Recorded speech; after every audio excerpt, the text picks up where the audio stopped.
you're familiar with Dave Portnoy and his wonderful shtick?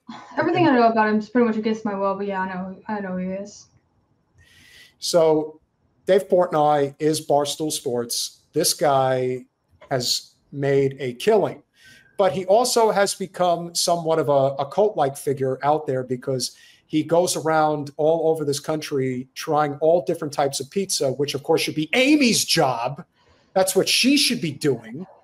But instead, this douche canoe has Amy's job, probably stole it from her. And he's become very wealthy. But when push comes to shove, I didn't even know this myself until recently. Dave Portnoy is Jewish, and he is a Zionazi of the highest order. And not only that, but he also doesn't believe in free speech.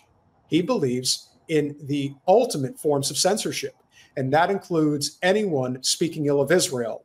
And here's some of what he said on a podcast with, I believe, some of his bros the other day. I think right now you probably nothing then. Nothing. Silence everything.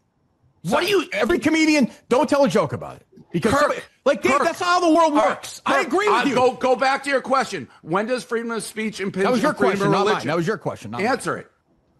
How many deaths? Yeah. I don't have an answer. Like how in America, American citizens. What's your answer to that question? Now. Okay, we're there. Now. So now what? So now what do we do? So maybe you stop with the fucking Jew jokes and act like it's not a big deal when someone does fuck the Jews in a bar. Or fuck the Jews. Who cares? People say fuck the Irish. People say that the Irish are drunk. People say that the Irish are dumb. People say a lot of bad things about the Irish. So I think the one thing that we know about people like Dave Portnoy and other prominent Zionists, they will constantly weaponize the fact that, yes, Jewish people are still to this day incredibly persecuted. They are still under attack. They still are subject to anti-Semitic violence, but no way, shape, or form should this ever justify what Israel is capable of doing to Palestinians in Gaza at the moment. And victimizing themselves or using the platform that he has found himself having for whatever reason to overstate the victimization of incredibly, privileged people, I think is kind of just par for the course. And it's the reason why you can couple this with some of the most active pro-Palestinian protesters who are part of Jewish Voice for Peace. A lot of Jewish people will say not in our name. A lot of Holocaust survivors. In fact, I would say there are more Holocaust survivors who are against what Israel is doing in Gaza than not. And so, you hate to see it because there's plenty of people like this fucker, but I'm also not really surprised at the same time. Yeah, I mean, it's one thing if he's just acting like a sappy little bitch and complaining about the fact that he doesn't like anyone telling Jew jokes, but this guy's out there saying, please firebomb Greta Thunberg's boat. Yeah. We'll continue. Here's the thing. I'm with you 1,000% on that. You should fucking kick those people out. Of course you should. I'm not talking about kicking them out. I'm talking about. You want to go to jail? Like, what do you want? Like, those guys. You are defending this guy Mick for what he said right after that happened. He's not anti-Semitic. I'm not defending him. No, I'm not defending him, Dave. What I'm saying is you should have him on here or somebody else like that and fucking fight with them because then you have a conversation. That's what this idiot wants. Dave, these guys that wrote the thing at the bar, fuck the Jews, right? Yes. You're going to fucking fly them to Auschwitz. Some guy tweets at you something. You want to fucking... He's not... Kurt, it was a bar I owned. It was a bar I owned. They should have been kicked out. Kick him out then. If you're the owner of the bar, kick him the fuck out of the bar. What the fuck? But that's not enough. No, I mean, free speech absolute has always blown my mind because in his mind, it's like, it's my free speech to say I hope Greta dies. But, like, you can't say this, apparently. Double standards. And he's like such a pussy about this. Like he really comes off as just a total weakling. Like he can't take anything. And again, people don't realize how filthy rich Portnoy is. Like, he is filthy rich. And again, it's just another stereotype. Another fucking stereotype. The people with all the money are the ones who claim that they're the ones being persecuted. I don't like what those kids are saying on campus. I don't feel safe. I feel like I'm in trouble. What about the kids that are having their heads blown off every day? Well, we have to defend ourselves, and they deserve it. They're going to grow up to be terrorists. That's how guys like this think. And they wonder why anti-Semitism is growing leaps and bounds in this country. And it's not even anti-Semitism, because people get, Jen points this out all the time. It's like they can't identify what a Semite actually is. You want to say it's Jew hate, whatever, but in reality, it's just Zionist hate, and it's justified. Not just kick out Kirk. Are you ignoring what's going on in the world? No, right I'm now? not. What, Dave? What do you want to do with those guys? What do you want to do? What do you want to do with those guys in the bar? Put them in jail for 50 years? Fine. I don't care. I didn't say assholes. that. You're quite literally changing everything you say, Kirk. If you just want me to kick him out, not mention it, not care that this kid is anti-Semitic, shut up. If you just want me to ignore it, don't tell me to shut up. Shut the fuck up, you bald fuck. Okay, go ahead. How's that? Oh, it's kill. I'll never recover from that, Dave. Go ahead, continue. I'll never recover. Oh, you're the one who big boss man, don't tell. I'll tell you, you work for me. Okay, go ahead, continue. You little bitch, you work for me. Sure, you bet. For now, oh, you continue. Don't? For now, quit. I don't care. Is this show or not a show? Like, is this a show or not a show? Like, we can't have a conversation? You're an idiot. Okay, continue. You're literally saying people should be allowed to make Jew jokes, say whatever they want right fucking now. That's yes, I think people should be allowed to make jokes. So how many motherfucking Jews have to be killed before you stop? Is this guy out of his mind? Is he out of his fucking mind? Like, he's got to be. No, I think that there's a little bit of the lack of self-awareness of Zionists who are just too busy sticking to a script to ask themselves how hypocritical they're coming across. There's also, I'm catching a little whiff of like the white men self-victimization, that now more than ever it's so hard to be a white man because DEI and like the manosphere talking points. Like, I feel there's a little bit of that going on too. Like, I bet you this guy thinks that like the world's out to get him because he's a white man and he's a Jewish person. So it's got to be tough for him in his little mind. He's got to be really dealing with it, really going through it. Yeah, he could cry himself to sleep in those tens of millions of dollars he's got. Tough life. Yeah. But I don't think. What else? Where else is that happening with the religion or people? I don't think those. The Palestinians, just a thought. Psychopaths, I'm with you. They're scumbags. That's the problem. Like, they're so used to not even thinking of Palestinians as humans that it doesn't even register to them. Well, I've often said, and I've been very clear about this, and I come from a very libertarian but also populist left mindset. I think the calls that everybody's a racist and a sexist and a bigot is always overrated. But when it comes to not just the Palestinians, but just anti-Muslim bigotry in this country, the racism is as thick and obvious as anything you will ever see. Right. The dehumanization of that particular person in our country. Oh, they wear it on their sleeve, and they're proud of it. They don't hide it. It's very clear. People on the earth should that. You don't think it's all related? But Dave, you're telling a comedian not to make a joke? It's not a comedian. I'm with you. But you said stop all jokes. Jew jokes of that nature now. We'll ban Jew jokes of that nature. We'll get the Constitution. We'll get Congress and stop Jew jokes of that nature. I'll go back to this. Yeah. When does freedom of speech impinge on freedom of religion? And what? Is this guy? This guy doesn't even know what the Constitution means. No, when does freedom of speech impede on freedom of religion? That could be one of the stupidest things I've ever heard in my life. Freedom of speech means the right to practice whatever religion you want. There is the freedom of religion from verbal persecution. It's all the same.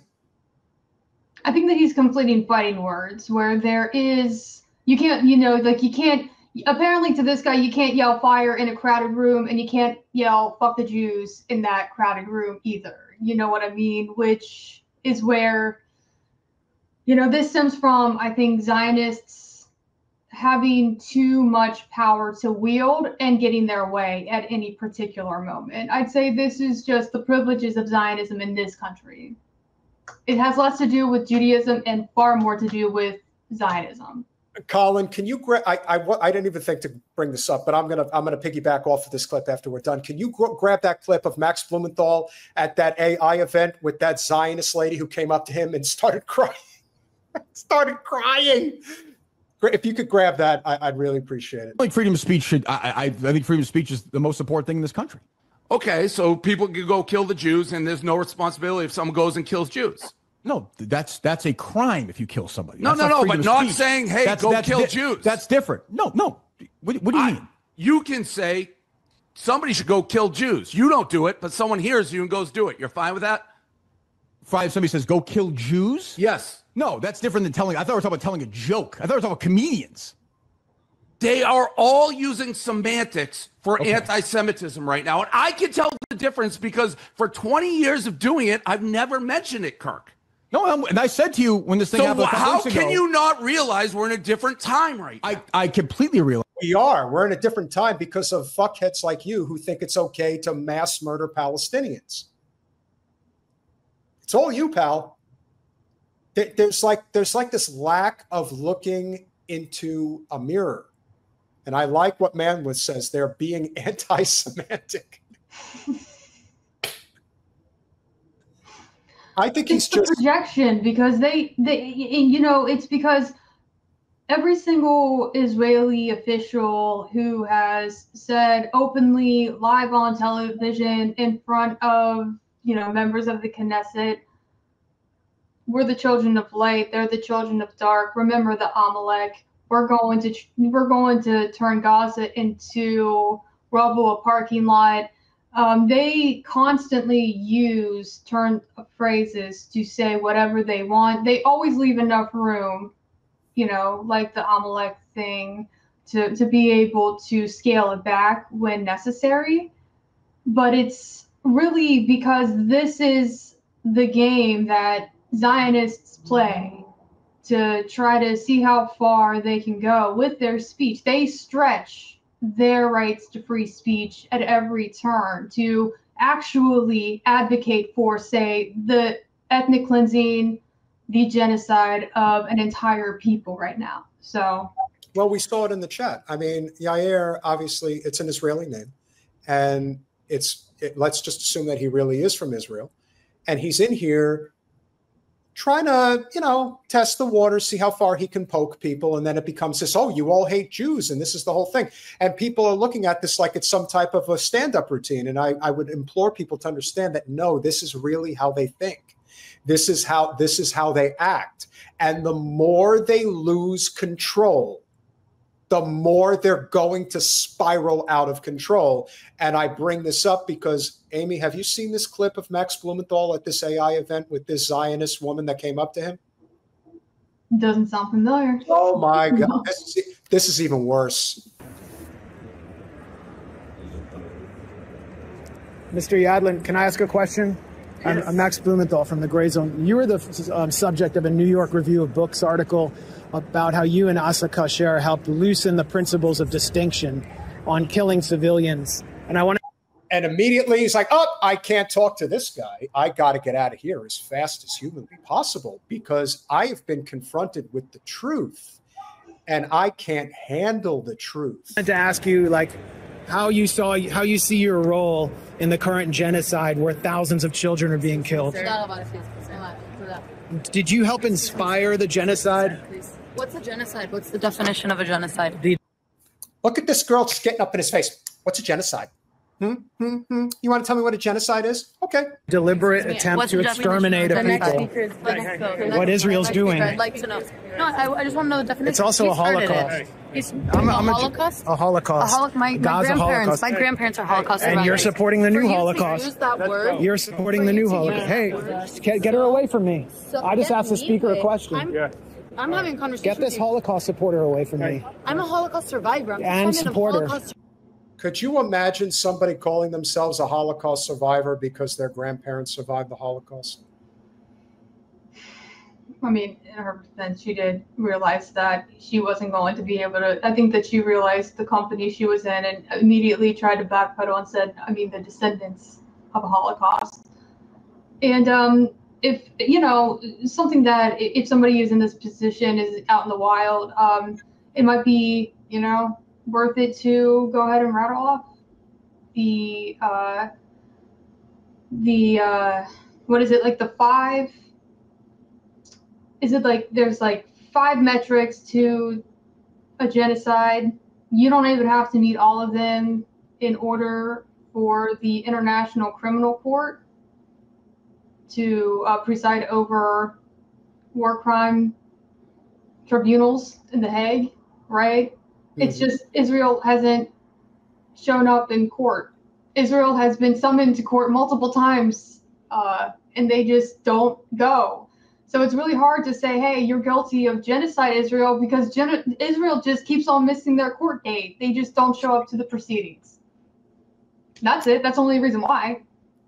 I mean, not to say that like the International Criminal Court or, you know, the International Court of Justice is going to be the end all be all, because it's not. We have seen what the United States has been able to do with their power that they have in the UN, you know, commissions that, or the using their power in the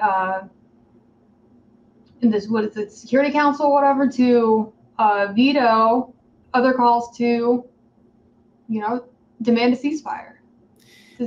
But Amy, can't you have some sympathy for this clearly native to the Middle East girl? Don't you just have just a little sympathy? So I'm told that I should. Or I should respect the fact that, like, you know, 2,000 years ago, 2,000 plus years ago, you know, she's also the descendant of like people who like apparently were like kicking it with Moses, and then like they were here at this time, and you know they have a right to return, and like God said that they could, and God gave it to them, gave them the land that was, you know, occupied by the native inhabitants. You know, I've heard it all actually. I have a lot of people come into my chat and tell me all this stuff. Well, what I love is that. Well, what I love is the more they talk, the more that they actually end up converting people to atheism. That's what ends up happening. You're continuing the Holocaust.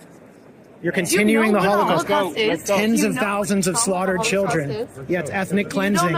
It's what's happening in Gaza. Let's go. I have my tripod. Can I get my tripod? I have no interest in engaging with her. Come on. You were doing good. Okay. We talked to you earlier. She came up to me. I asked her a question to the speaker. We talked about this earlier. To shake his hand. Yeah, and you started. Him. Let's go. No, I wasn't. Could you have more crocodile tears? Could you cry over nothing? It's a cult. That's on command, it seems. Well, Jen has taught me the wonderful language of crazy eyes. Gretchen Whitmer has those eyes. Does she? Oh, big Gretch? I guess I never noticed. Well, Jen's got the radar down pretty pat. She's like, yeah, Gretchen's got the crazy eyes. And this girl clearly has the crazy eyes. And I feel bad for any guy that may have pissed her off at one time during her life, because Lord knows the lengths that she may have gone to act retribution against that person. Just saying. And I asked him a question. I asked, okay, can I get my tripod? He's going to get it. No more questions. Why are you crying? No why are you supporting a Holocaust? Let's go. And you're supporting a Holocaust. Come on, let's go. He'll meet. You're supporting the mass slaughter of children. Let's go. Come on. You're a settler. We'll meet him outside.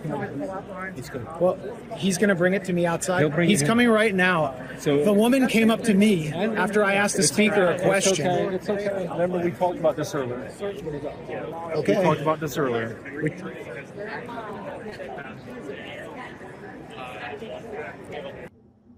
You see, Mr. Portnoy, that's what free speech looks like. It doesn't matter if you agree or not. Max has the right to be at that event.